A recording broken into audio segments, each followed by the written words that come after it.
ఇవాళ ఖర్గే వచ్చిండు తెలంగాణకు. వాళ్ళ అధినాయకుడు తెలంగాణ రాష్ట్రంలో తెలంగాణలో కాంగ్రెస్ పార్టీ అధికారంలోకి వచ్చిన తర్వాత ఖర్గే మొదటిసారి, అంటే గతంలో ఒకసారి వచ్చిండు కానీ కర్ణాటకకు పోవుకుంటూ హైదరాబాద్లో ఆగితే వీళ్ళు కొంతమంది నాయకులు పోయిర్రు, ఖర్గేని కలిసిపోయిర్రు. కానీ పూర్తి స్థాయిలో ఇక్కడ పొద్దున్న నుంచి సాయంత్రం వరకు ఒక ప్రోగ్రాం పెట్టుకుంది. పార్టీలో ఏం జరుగుతుంది, పార్టీ నాయకుల్ని పిలిపించుకొని మాట్లాడింది, అసలు పార్టీలో ఏం జరుగుతుంది అని అందరినీ పిలిపించుకొని మాట్లాడి పార్టీ కార్యక్రమం కోసం వచ్చినటువంటి ప్రోగ్రాం.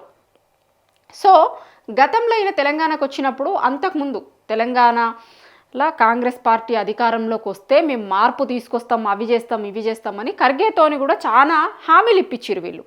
ఇప్పుడు ఎన్నికల ముందు కాంగ్రెస్ పార్టీ పీసీసీ ప్రెసిడెంట్గా రేవంత్ రెడ్డి గారు ఉన్నప్పుడు వాళ్ళ హైకమాండ్ నాయకులు ఉంటారు కదా, రాహుల్ గాంధీ, ప్రియాంక గాంధీతో పాటు మల్లికార్జున ఖర్గే గారిని కూడా తీసుకొని వచ్చి డిక్లరేషన్లు ఇప్పించిర్రు, గ్యారంటీలు ఇప్పించిర్రు, వీళ్ళతోని చాలా చేసిర్రు.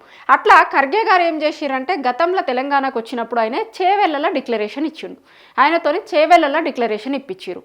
ఎందుకంటే వీళ్ళందరూ కూడా చాలా పెద్ద నాయకులు, పెద్ద స్థాయి నాయకులు, మహామహులు కాబట్టి వీళ్ళు కొంత క్రెడిబిలిటీ ఉన్నటువంటి నాయకులు. వీళ్ళు చెప్తే తెలంగాణలో ఉన్న జనం నమ్మే అవకాశం ఉంటుంది. ఇప్పుడు రాహుల్ గాంధీ గారు, లేకపోతే సోనియా గాంధీ, ప్రియాంక గాంధీ వీళ్ళు వచ్చి చెప్పారు అనుకోండి, తెలంగాణలో ఉన్న సమాజం కొంత నమ్ముతుంది. ఎందుకంటే ఇప్పుడు ఇక్కడ ఉన్నటువంటి నాయకులు కాకుండా వాళ్ళకి కొంత క్రెడిబిలిటీ ఉంటుంది కాబట్టి. సో ఎన్నికల ముందు ఏం చేసిర్రంటే వీళ్ళని తీసుకొని వచ్చి గ్యారంటీలు, డిక్లరేషన్లు ఇట్లా ఇప్పించారు. రైతు డిక్లరేషన్ ఎట్లయితే రాహుల్ గాంధీ గారు ఇచ్చిరో గట్లనే ఖర్గే గారితో ఏమి ఇప్పించిర్రు అంటే వీళ్ళు రిజర్వేషన్లకి సంబంధించినటువంటి దాని మీద చేవేళ్లలో ఒక డిక్లరేషన్ ఇప్పించారు. సరే, దాని మీద కూడా ఇవాళ తెలంగాణ సమాజం అడుగుతుంది, మీరు గతంలో చేవేళ్లలో ఒక డిక్లరేషన్ ఇచ్చారు కదా, దాని మీద ఇప్పుడు మాట్లాడితే మంచిగా ఉంటుంది, నిజంగా ఆ డిక్లరేషన్ అమలవుతుందా లేదా కూడా ఒక్కసారి మీరు ఆలోచించుకోర్రి అని కూడా ఇవాళ తెలంగాణలో చాలామంది అడుగుతుర్రు. ఆయన రాక సందర్భంగా కొంతమంది ఫ్లెక్సీలు వేసిర్రు, పోస్టర్లు వేసిర్రు, అట్లా అదొక ముచ్చట నడుస్తుంది. ఇంకొకటి ఏంది అంటే ఈయన ఇప్పుడు పార్టీల వ్యవహారాలు కూడా చక్కదిద్దాలి కదా, పార్టీల నాయకులని వాళ్ళని వీళ్ళని పిలిపించి మాట్లాడుతున్నాడు. అసలు ఏంది, ఏం జరుగుతుంది, 18-19 నెలలల్లా కాంగ్రెస్ పార్టీ ఎట్లా ఉంది అనేది యూజువల్గానే ఖర్గే గారితో రిలేషన్ ఉన్నటువంటి నాయకులు కలుస్తారు, ఈయన కలవాలి అనుకున్నటువంటి నాయకులను కలుస్తారు, అట్లా రకరకాల నాయకులు కలుస్తున్నారు. దీంట్లో ముఖ్యమైనటువంటి వాళ్ళు ఏంటి అంటే నిన్న మొన్న రాక మంత్రి పదవి ఆశించి మంత్రి పదవి రానోళ్ళు ఉన్నారు కదా, వాళ్ళ దగ్గర మొదలైంది. వాళ్ళని చాలామందిని కలవడానికి రమ్మంటే అసలు కొంతమంది కలవడానికే వస్తలేరట. అయిపోయింది కదా, ఇంకా మంత్రి పదవులు ఇస్తేరి, మీరు అన్నీ చేస్తేరి, ఇప్పుడు వట్టి మాట కోసం ఎందుకు పిలుస్తున్నట్టు, అంతకుముందు మేము హైకమాండ్కి చాలాసార్లు లెటర్లు రాసినాం, మాకు ఇయ్యిర్రి అన్నాం, ఇస్తారు అని ముందు చెప్పిర్రు ఎన్నికలకు ముందు, ఎందుకు మీరు పట్టించుకుంటలేరు అనేది కూడా గతంలో చాలాసార్లు అడిగిర్రు ఖర్గే గారికి. అట్లనే వాళ్ళ హైకమాండ్ నాయకులకి రాహుల్ గాంధీ గారికి వాళ్ళకి వీళ్ళకి లెటర్లు రాసిర్రు, మీనాక్షి నటరాజన్ గారికి చెప్పిర్రు, హైకమాండ్కి చెప్పండి మీరు అని. ఇట్లా రకరకాలుగా వాళ్ళు చాలా సందర్భాలలో చెప్పిర్రు, కొంతమంది ఓపెన్గా కూడా మాట్లాడిర్రు. అంత అయిపోయింది కదా, ఇక అంత అయిపోయిన తర్వాత ఇప్పుడేదో పిలిచి మాట్లాడతాము అంటే ఏమున్నది మాట్లాడటానికి అని. దాంట్లో కూడా కొంతమంది నాయకులు వేయరట. నిన్న ఈరోజు వరకు కొంతమంది పోతుర్రు. పోయినప్పుడు ఇదే, ఇప్పుడు మల్రెడ్డి రంగారెడ్డి గారు ఉన్నారు కదా, హైదరాబాద్ మొత్తంలో ఆ మాటకు వస్తే జిహెచ్ఎంసీ పరిధిలో హైదరాబాద్ రంగారెడ్డి పరిధి మొత్తంలో గెలిచిన ఒక్క ఎమ్మెల్యే కాంగ్రెస్ పార్టీ ఎమ్మెల్యే. ఆయన చాలా రోజుల నుంచి ఆయన కాంగ్రెస్ పార్టీలోనే ఉన్నాడు. చాలా మంది నాయకులు పార్టీలు మారిర్రు, వచ్చిర్రు, అది ఇది చేసిర్రు, కానీ ఆయన కాంగ్రెస్ పార్టీలోనే ఉన్నాడు. కాంగ్రెస్ పార్టీలోనే ఉండుకుంటూ పార్టీ నుంచి గెలిచిన ఒక్క ఎమ్మెల్యే కదా. ఎందుకంటే అంత వేవ్ని తట్టుకొని అంత అది చేసి మొత్తం బీఆర్ఎస్ స్వీప్ చేసేసింది హైదరాబాద్ రంగారెడ్డి జిల్లాలలో. కానీ ఒక్కడు గెలిచిండు రంగారెడ్డి. ఆయన ఏమనుకున్నాడు, యూజువల్గానే నేను ఒక్కనే గెలిచిన, ఎట్లా చూసినా కూడా జిల్లా ఈక్వేషన్లలో చూసినా నాకు ఇవ్వాలి, ఇంతమందిని తట్టుకొని గెలిచిన అట్లా ఆ ఈక్వేషన్లో చూసినా నాకు ఇవ్వాలి, లేకపోతే కాంగ్రెస్ పార్టీలోనే ఉన్నా, ఎన్నికల ముందు కాంగ్రెస్ పార్టీలోకి వచ్చిన నాయకుడిని కాదు, చాలామంది నాయకులు అట్లా ఎన్నికల ముందు కాంగ్రెస్ పార్టీలోకి వచ్చిర్రు. ఇవాళ వాళ్ళందరూ పెద్ద పెద్ద పోర్ట్ఫోలియోలు చేస్తుర్రు. మీకు అందరికీ తెలుసు, వాళ్ళ పేర్లు కొత్తగా నేను చెప్పాల్సిన అవసరం లేదు. పెద్ద పెద్ద పోర్ట్ఫోలియోలు చేస్తుర్రు ఎన్నికల ముందు కాంగ్రెస్ పార్టీలోకి వచ్చి. కానీ ఈయన ముందు నుంచి కాంగ్రెస్ పార్టీలో ఉన్న నాయకుడు కదా, నాకు ఎట్లయినా వస్తుంది, ఏ ఈక్వేషన్లో చూసుకున్నా కూడా నాకు వస్తుంది అనుకున్నాడు. ఇయ్యలే. లాస్ట్కి ఏమైంది అంటే ఈయనకి మంత్రి పదవి ఇవ్వాలని జానారెడ్డి కూడా లెటర్ రాసిండు వాళ్ళ హైకమాండ్కి. హైదరాబాద్ రంగారెడ్డి జిల్లాలల్లో అసలు మనకి పార్టీకి మంత్రులు ఎవ్వరు లేరు, హైదరాబాద్ రంగారెడ్డి జిల్లాలో మంత్రి పదవి ఇవ్వండి అని వాళ్ళ హైకమాండ్కి జానారెడ్డి గారు కూడా లెటర్ రాసిరు. జానారెడ్డి గారితో కూడా లెటర్ ఇప్పించారు. ఎందుకంటే వాళ్ళ పార్టీల పెద్దలు అది ఇదని మాట్లాడతారు కదా జానారెడ్డి గారిని, అట్లా ఆయనకు అంత వాల్యూ ఇస్తుంది కాంగ్రెస్ పార్టీ కాబట్టి ఆయనతో కూడా లెటర్ రాయించారు. సరే అందరూ ఏమనుకున్నారు, మంత్రివర్గ విస్తరణ ఫస్ట్ కాంగ్రెస్ అధికారంలోకి వచ్చినప్పుడు 12 మంది మంత్రులు ప్రమాణ స్వీకారం చేసిరు. నెక్స్ట్ టైం ఎప్పుడు ఎక్స్పాన్షన్ జరిగినా వస్తుందేమో అని ఎదురు చూసిరు వీళ్ళందరూ. ఎందుకంటే రకరకాల ప్రయత్నాలు చేసిరు, ఏ ఈక్వేషన్లో చూసినా రావాలి, కానీ రాలే. మొన్న 3 మళ్ళీ మంత్రులుగా ప్రమాణ స్వీకారం చేసిరు కదా, దాంట్లో ఈయన పేరు లేదు, రాలే.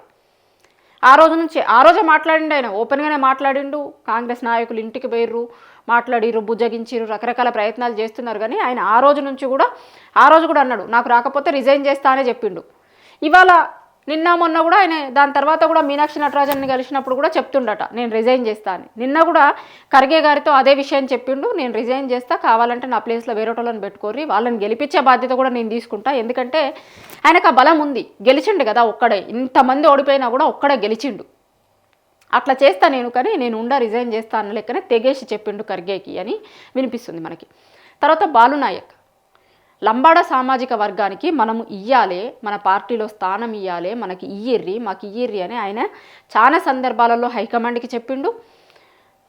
ఆ సామాజిక వర్గానికి సంబంధించినటువంటి చాలామంది నాయకులు వాళ్ళ హైకమాండ్కి లెటర్ రాసిర్రు. తర్వాత మీనాక్షి గారికి చెప్పిర్రు, రకరకాల ప్రయత్నాలు చేసిండు ఆయన కూడా, కానీ ఇయ్యలే. ఆయన కూడా చాలాసార్లు గెలిచిన ఎమ్మెల్యేనే, ఫస్ట్ టైం ఎమ్మెల్యే ఏం కాదు, ఆయన ప్రయత్నాలు ఆయన చేసిండు, ఇయ్యలే. తర్వాత ప్రేమ్ సాగర్ రావు, ఈయనది చాలా రోజుల నుంచి ఆయన ఓపెన్గానే మాట్లాడుతున్నాడు.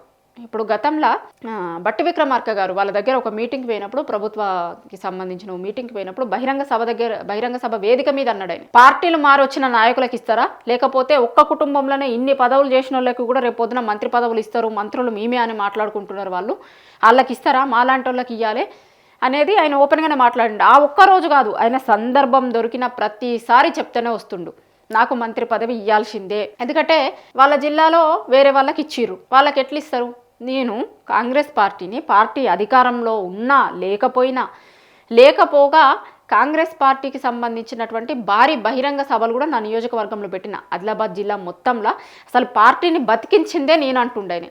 కాంగ్రెస్ పార్టీకి చాలామంది కింది స్థాయి నుంచి కార్యకర్తలు కావచ్చు, లీడర్లు కావచ్చు, వాళ్ళ సొంత ప్రయోజనాల కోసం అధికారంలో ఉన్నటువంటి పార్టీలలోకి వెళ్ళిపోయారు. కానీ నేను మాత్రం ఏం చేసినా ఎట్లా చేసినా పార్టీని పట్టుకొని ఉండు కాదు, పార్టీని నిలబెట్టిన, భారీ బహిరంగ సభలు పెట్టిన, పార్టీ క్యాడర్ను నిలబెట్టుకున్నాడా, పార్టీ చచ్చిపోకుండా బతికిచ్చిన. గట్లాంటి నాకు ఇవ్వకుండా పార్టీలు మారినోళ్ళకి, ఒకటే కుటుంబంలో 3-4 పదవులు ఉన్నోళ్ళకి వాళ్ళకి ఇస్తే ఏం ఇండికేషన్ ఇచ్చినట్టు మీరు? అంటే పార్టీని నమ్ముకొని ఇన్ని రోజులు కష్టపడి పనిచేస్తే పదవులు ఇవ్వం, పార్టీని నమ్ముకొని పనిచేసిన వాళ్ళకు పదవులు ఇవ్వము అనే దాన్ని చెప్పదలుచుకున్నారా మీరు అని అడుగుతుండే. ఖర్గే గారిని కూడా అడిగిండట నిన్న, ఎందుకు ఇవ్వలేదు అంటే ఇప్పుడు వాళ్ళకు కూడా ఆన్సర్ లేదు. ఎందుకంటే ఆయన చెప్పేటివన్నీ కూడా నిజాలు. పార్టీని బతికించిండాడ, పార్టీలో చాలామంది నాయకులు పోయిర్రు, మళ్ళీ కాంగ్రెస్ అధికారంలోకి వస్తుందనగానే వచ్చిర్రు, అధికారంలోకి వచ్చిన తర్వాత వచ్చిర్రు కొంతమంది నాయకులు. అట్లాంటి నాయకులకేమో పదవులు ఇచ్చిర్రు, అన్నీ చేసిర్రు, కానీ నేను ముందు నుంచి ఉన్న ఇక్కడ పార్టీ కోసమని కష్టపడ్డా, అట్లాంటి నాకెందుకు ఇయ్యరు అనేది అడిగిండట. ఇంకా నెక్స్ట్ టర్మ్ కూడా ఇచ్చే అవకాశం ఆయనకేం కనిపిస్తలేదు. ఎందుకంటే అదే కమ్యూనిటీ నుంచి సేమ్ ఇంకొక ఆయన ఉన్నాడు. ఒకవేళ ఇవ్వాలి అనుకుంటే ఏ ఈక్వేషన్లో ఆయనకి మంత్రి పదవి వచ్చే అవకాశం కనిపిస్తలేదు ప్రేమ్ సాగర్ రావు గారికి. ఆ విషయం ఆయనకు కూడా తెలిసే ఇంకా తాడో పేడో తేల్చుకుంటా అన్న లెక్కనే మాట్లాడిండు నిన్న అంటారు. ఎందుకంటే సేమ్ కమ్యూనిటీ నుంచి ఆల్రెడీ ఒక మంత్రి ఉన్నాడు. ఒకవేళ ఈయనకి ఇవ్వాల్సి వస్తే కనుక ఆయనను తీసేయాలి.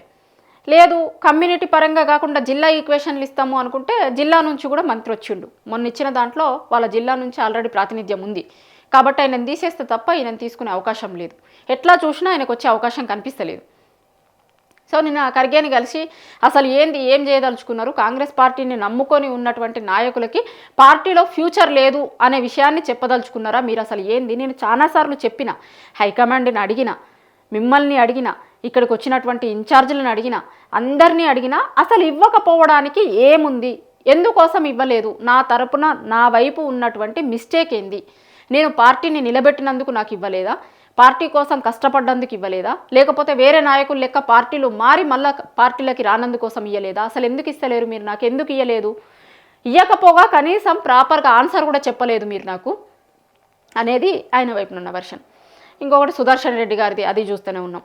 అసలు ఇంకా యాదవ్ కమ్యూనిటీకి సంబంధించి అయితే ఎవరు కలవలే అసలు. ఇక ఎందుకంటే గతంలో చాలాసార్లు వీళ్ళు హైకమాండ్కి లెటర్లు రాసిర్రు, ఇక్కడ సీఎం గారికి ఇచ్చిర్రు. మొన్న గాంధీ భవన్లో కూడా ఎట్లా చేసిర్రు ఏంది మనం చూసినాం కదా, చాలామంది గొర్రెలను దోలిరు అసలు మా కమ్యూనిటీకి ఇయ్యరా అని. ఎందుకంటే ఉమ్మడి ఆంధ్రప్రదేశ్ దగ్గర నుంచి కూడా యాదవ్ కమ్యూనిటీకి ఖచ్చితంగా మంత్రివర్గంలో స్థానం ఇస్తారు, ఎందుకంటే చాలా ఎక్కువ జనాభా ఉంది కాబట్టి. కానీ యాదవ్ కమ్యూనిటీకి మంత్రివర్గంలో స్థానం లేని క్యాబినెట్ ఏదన్నా ఉందంటే అది రేవంత్ రెడ్డి క్యాబినెటే. అసలు ఎవరు లేరు దీంట్లో. నిన్న ఖర్గే గారిని కలిసినప్పుడు కూడా ఎవరు అసలు లీడర్లు పోయి వాళ్ళ పార్టీలో ఉన్న సరే ఎమ్మెల్యేలు వాళ్ళు వీళ్ళు కాకుండా పార్టీలో ఉన్న నాయకులన్నా పోయి మా కమ్యూనిటీకి ఇయ్యలేదని అడగాలి కదా. అసలు అడగడం కూడా మరి అసలు అడగడం కూడా వేస్ట్ అన్న లెక్కిడిచి పెట్టినట్టున్నారు వీళ్ళు. ఎందుకంటే ఎట్లా ఇయ్యరు అనేది అర్థమవుతుంది. మనం సరే మనకు సమయం వచ్చినప్పుడు, మనకు టైం వచ్చినప్పుడు, మనకు అవకాశం వచ్చినప్పుడు చూసుకుందాం అనే లెక్క ఉన్నారు. గట్లనే కనిపిస్తుంది. ఎందుకంటే అసలు పొయ్యి కలుసుడు అడుగుడు కూడా లేకుండా వేరు. ఎందుకంటే అడిగిన నాయకులకి కూడా ప్రాపర్ ఆన్సర్ వస్తలేదు కదా. ఏముంది అక్కడ ఇంకొక ఒకటో రెండో మూడో ఉన్నాయి మంత్రివర్గం, అవి ఎప్పుడు చేస్తారో తెలియదు. ఎందుకంటే 18 నెలలు అయిన తర్వాత ఫస్ట్ టైం క్యాబినెట్ చేసిన తర్వాత మళ్ళీ 18 నెలలకు ఇప్పుడు చేసిరు. ఇంకెన్ని నెలలకు చేస్తారో, ఏ సంవత్సరంకి చేస్తారో, 2 నెలలకు చేస్తారో, ఎప్పుడు చేస్తారో తెలియదు. మళ్ళీ అప్పుడు ఏమి ఈక్వేషన్స్ చెప్తారో తెలియదు. సో ఇన్ని ఈక్వేషన్లల్లో జరిగేది ఉందా, అయ్యేది ఉందా, ఏమన్నా అయ్యేది ఉందా అనేది పార్టీ నాయకులు డిసైడ్ అయినట్టున్నారు. ఖర్గే గారి దగ్గర కూడా వాళ్ళ అసంతృప్తి, అసమ్మతి మొత్తం చెప్తురట. అసలు ఇట్లయితే పార్టీ ఉండే పరిస్థితి ఉండదు, అసలు పార్టీ బతికే పరిస్థితి ఉండదు. 18 నెలల నుంచి 19 నెలలు అవుతుంది కాంగ్రెస్ అధికారంలోకి వచ్చి. విపరీతమైనటువంటి వ్యతిరేకత వచ్చింది. మన సీఎం గారు చేస్తున్న పనులతోని చాలా దారుణమైన వ్యతిరేకత ఉంది. ఇంకోసారి గెలిచే పరిస్థితి కూడా లేదు అనేది వాళ్ళు ఓపెన్గా చెప్తారట. ఇంకోసారి గెలిచే పరిస్థితి కూడా లేదు, మీ ముందు కూడా మా కమ్యూనిటీకి ఇవ్వలేదు, మాకు ఇవ్వలేదు, మీ ముందు కూడా ఏం ఉపయోగం ఉండేటట్లేదు, రిజైన్ చేస్తాము అన్న లెక్కనే చెప్పిర్రు అని అంటున్నారు. కాంగ్రెస్ పార్టీలో చర్చ జరుగుతుంది, చాలామంది నాయకులు మాట్లాడుకుంటున్నారు.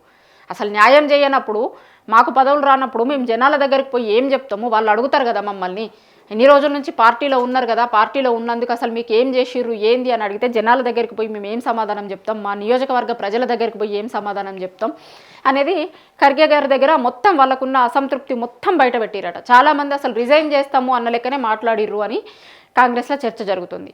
వచ్చినటువంటి ఆయనకు ఇట్లా ఇదేమో మంత్రి పదవుల కోసం ఆశించిన వాళ్ళు మాట్లాడిన మాటలు, ఇంకా రకరకాలుగా కూడా పదవులు ఎక్స్పెక్ట్ చేసేటోళ్ళు వాళ్ళు వీళ్ళు కూడా చాలామంది పోతారు కదా, వాళ్ళు కూడా అందరూ మొత్తం అసలు 18-19 నెలల్లో ఇక్కడ ఏమైంది ఏంది, పార్టీ ఎందుకు ఇంత దారుణమైన పరిస్థితులకు వచ్చింది, సర్పంచ్ ఎన్నికలకు కూడా పెట్టలేనటువంటి పరిస్థితి, కోర్టు దగ్గరికి పోయి నెలలు గడువులు అడగాల్సినటువంటి పరిస్థితి ఎందుకు వస్తుంది, ఎందుకు కాంగ్రెస్ పార్టీకి తెలంగాణలో ఈ పరిస్థితి వచ్చింది అనేదాన్ని కూడా చెప్తున్నారట వాళ్ళు. కాంగ్రెస్ పార్టీలో ప్రతిదీ హైకమాండ్కి చెప్పే నాయకులు ఉంటారు చాలామంది, వాళ్ళ దగ్గర అంతర్గత ప్రజాస్వామ్యం చాలా ఎక్కువ, మాట్లాడతారు, ప్రతి విషయాన్ని కూడా చెప్తారు, ఎవ్వరు భయపడరు, ఎవరికి భయపడరు. వాళ్ళ హైకమాండ్కి, సోనియా గాంధీ గారికి, రాహుల్ గాంధీ, ప్రియాంక గాంధీ గారికి, ఇప్పుడు ఖర్గే గారికి, వీళ్ళకి చెప్తే సరిపోతుంది, ఇక్కడ ఉన్నటువంటి నాయకులు ఎవ్వరు కూడా ఏం చేయలేరు అనే దాంట్లోనే ఉంటారు. వాళ్ళు ఓపెన్గా మాట్లాడతారు. చాలా సందర్భాలలో చాలామంది నాయకులు మాట్లాడతారు, గాంధీ భవన్లో కూర్చొని కూడా మాట్లాడతారు, కాంగ్రెస్ పార్టీలో జరుగుతుంది ఇది అసలు కరెక్ట్ కాదు అనేది. సో ఇప్పుడు వాళ్ళ నాయకుడు వచ్చిండు కాబట్టి ఖర్గే గారి దగ్గరికి పోయి అసలు ఏం మంచిగా లేదు తెలంగాణలో, ఇట్లనే ఉంటే మాత్రం చాలా దారుణమైన పరిస్థితులు ఎదుర్కోవాల్సి వస్తుంది నెక్స్ట్ ఎలక్షన్స్లోనే కాదు, ఇప్పుడు దగ్గరలల్లో ఏ ఎన్నికలు ఉన్నా కూడా, ఏ ఎన్నికలకు పోయినా కూడా అట్లాంటి పరిస్థితులను ఎదుర్కోవాల్సి వస్తుంది అనేది చాలా స్పష్టంగా ఖర్గే గారికి చెప్తున్నారట వాళ్ళ పార్టీ నాయకులందరూ కూడా. మంత్రి పదవి ఆశించి రానోళ్ళు, తర్వాత వేరే పదవులు ఎక్స్పెక్ట్ చేస్తున్నోళ్ళు, లేకపోతే పార్టీ కోసం పనిచేస్తున్న వాళ్ళు ఉంటారు కదా, వీళ్ళందరూ పోయి ఖర్గే గారికి ప్రతిదీ రిపోర్ట్ చేస్తున్నారు, చెప్తున్నారు. మంత్రి పదవి ఎక్స్పెక్ట్ చేసి రానుళ్ళు అయితే కొంచెం ఘాటుగానే చెప్తున్నారు, మేము అసలు ఉండి ఏం చేయాలి ఇక్కడ ఈ పార్టీలో, ఎందుకు ఉండమంటున్నారు, పదవులు ఇవ్వనప్పుడు, మాకు సరైన ప్రాతినిధ్యం ఇవ్వనప్పుడు ఎందుకు ఉండమంటున్నారు, మమ్మల్ని పార్టీలో ఎందుకు ఉండాలి అసలు పార్టీలో అనేది కూడా ఖర్గే గారికి చెప్పిర్రు అని అంటున్నారు. సరిగా వాళ్ళ హైకమాండ్ ఏం నిర్ణయం తీసుకుంటుంది, ఖర్గే గారు ఏం చెప్తారు వీళ్ళకి, ఇప్పుడు ఇవన్నీ కూడా వీళ్ళు మాట్లాడిన అంతా కూడా ఆయన అక్కడికి పోయినాక కూడా ఆలోచించుకొని మరి వీళ్ళకి ఏం చెప్తారు, ఏంది పార్టీ ఎట్లా ముందుకు పోబోతోంది ఏంది అనేది తెలుస్తుంది రానున్న రోజులల్లో. పార్టీ అసలు ఏం చేయబోతోంది, ఎట్లా అసంతృప్తితో ఉన్న నాయకుల్ని కావచ్చు, లేదంటే వ్యతిరేకత వచ్చినటువంటి తెలంగాణలో కూడా పార్టీ కోసం ఏం చేయాలి, ఎట్లా ముందుకు పోవాలి అనేది అంతా కూడా భవిష్యత్తులో తెలుస్తుంది.